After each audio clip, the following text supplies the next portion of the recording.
Ecuador se ha convertido en, proporcionalmente a su población, el país latinoamericano más golpeado por el coronavirus. Y también, proporcionalmente a su número de habitantes, es muy probable que, según las propias previsiones de sus autoridades, termine siendo uno de los 3 más afectados del mundo, si no el que más. Y si las cifras auguran un panorama desolador, ¿qué decir de las imágenes?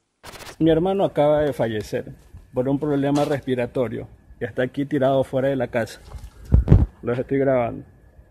Yo pido a las autoridades, por favor, que me ayuden con el levantamiento del cadáver de mi esposo. Necesito que me ayuden. Mis padres murieron ayer a las 10 de la mañana. Por favor, miren cómo los tengo. Cuerpos envueltos en sábanas, apilados en la calle, familias desesperadas suplicando ayuda luego de haber pasado varios días al lado de los cadáveres de sus familiares bajo un calor de 30 grados.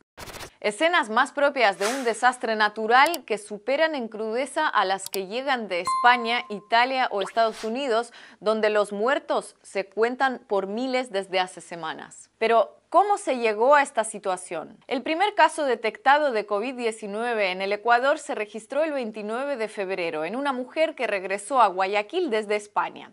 Su fiesta de bienvenida propició los primeros contagios y como resultado fallecieron ella y su hermana. Un mes después, la ciudad, la más poblada del Ecuador, parecía haber sufrido un terremoto o el paso de un tornado, con los hospitales y las morgues absolutamente desbordadas. La provincia de Guayas concentra hoy alrededor del 70% de los casos de enfermos de COVID-19 de todo el país. A pesar de que los datos oficiales hablan de alrededor de 200 fallecidos, la policía estima que al menos 3 centenares más fallecieron en sus hogares. Las proyecciones oficiales apuntan a que la pandemia dejará unas 3.500 víctimas mortales solo en esa provincia. Sin embargo, ante los primeros reportes de la situación, el gobierno de Lenín Moreno reaccionó negando que pasara nada grave, reduciendo las denuncias a casos puntuales y ante la abundancia de videos y pruebas de lo contrario en redes sociales, echó mano a la misma estrategia utilizada durante las protestas del año pasado. Las redes pueden también intoxicarnos en estos días. Para mí es indiscutible que en esto también hay intereses que están creados e impulsados desde el expresidente Correa. En los grupos de respaldo a Correa, en esos grupos se da la instrucción de impulsar este tipo de noticias. Esto el gobierno lo ha querido tapar de algún modo, o sea, se ha valido de recursos para ocultar la realidad. Si vamos atrás hacia los acontecimientos que se dieron en octubre de 2019, es la misma táctica que tiene el gobierno para cuando ya se sienten acorralados, entonces lo que hacen es buscar chivos expiatorios. El discurso oficial optó por magnificar lo que sí era verdaderamente puntual, la presencia en redes sociales de fotos o videos descontextualizados de otros años o países como si fueran de esta crisis, para demostrar que la situación estaba bajo control, mientras seguía quitando importancia a los casos reales que de puntuales nada de nada. Todos tenemos en este momento a un pariente, a un amigo, a un conocido fallecido. En Guayaquil.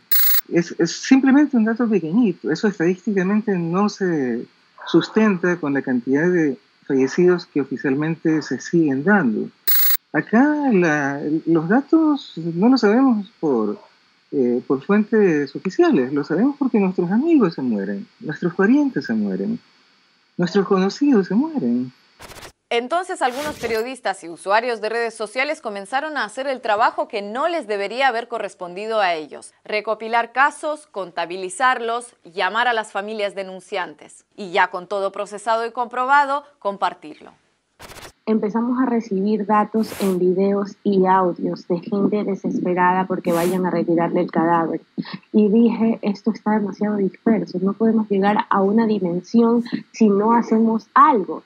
¿Y qué hicimos? Empezamos a mandar a todas estas denuncias al grupo de WhatsApp de la Gobernación del Guayas. La información solo iba a llegar al funcionario. Y dije, no, esto tiene que transparentarse de alguna manera y yo lo voy a hacer a través de un hilo de WhatsApp. Mi intención fue ayudar a estas familias y tener esta base de datos verídica y verificada con cada uno de los deudos. Así fue como la palabra que más temía el gobierno, colapso, ya no pudo disfrazarse más de fake news ni justificarse con supuestas injerencias desde el extranjero ni achacarse a la gestión anterior. Empezó a colapsar el sistema. Empezó a colapsar el sistema sanitario, empezó a colapsar el sistema mortuorio.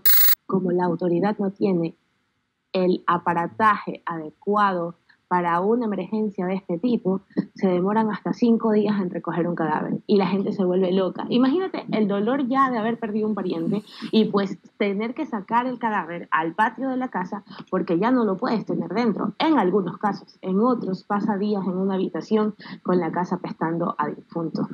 En nuestra búsqueda de testimonios desde el Ecuador dimos con un trabajador de la salud de Guayaquil quien aceptó compartir su experiencia a condición de hacerlo anónimamente. Apenas teníamos 25 fallecidos y el gobierno anunció que iba a construir una fosa común. ¿En qué país del mundo 25 fallecidos amerita una fosa común, por ejemplo? En ninguna parte del mundo. Sin embargo, anunciaron eso porque ya conocen ellos las cifras oficiales de cuántos muertos hay en Guayaquil solamente. Los cadáveres que están alto tiempo sin refrigeración, esto va a acarrear problemas sanitarios muy importantes. Sin embargo, también tenemos que tener en cuenta el componente psicológico. ¿Usted se imagina una familia ecuatoriana teniendo un cadáver 5 días en su casa? Es un trauma psicológico muy importante que va a atravesar la familia ecuatoriana. Finalmente, el presidente reconoció que había que decir la verdad, que los registros oficiales de fallecidos se quedan cortos y anunció medidas urgentes para atender la situación. Para entonces, sus niveles de aprobación general y de la atención de la pandemia alcanzaban récords negativos. Estamos totalmente huérfanos de autoridades. No te podría decir que tenemos un mal gobierno siquiera. No tenemos gobierno. O sea, no tenemos una persona que tome una decisión, que es una correcta gobernanza de la crisis. No tenemos eso. Un presidente está gobernando por Twitter.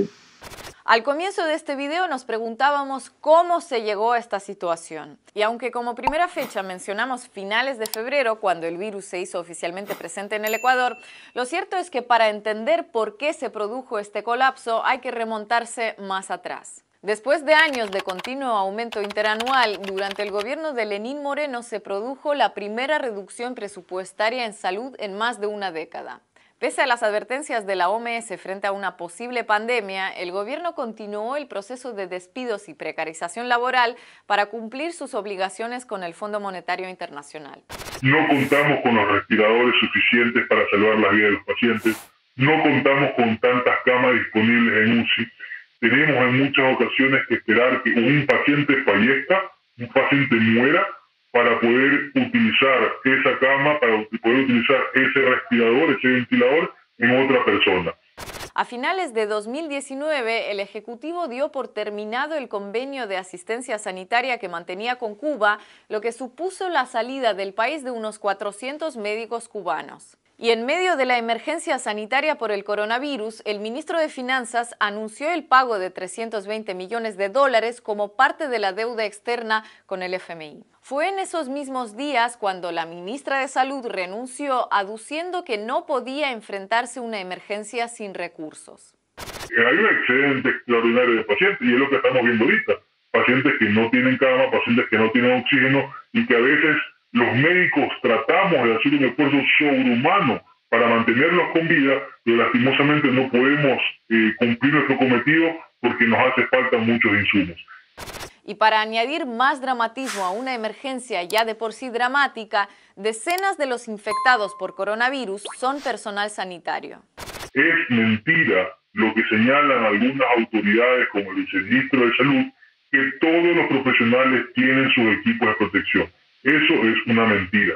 Es más, hay y existe actualmente una larga lista de profesionales de la salud que han muerto en esta pandemia.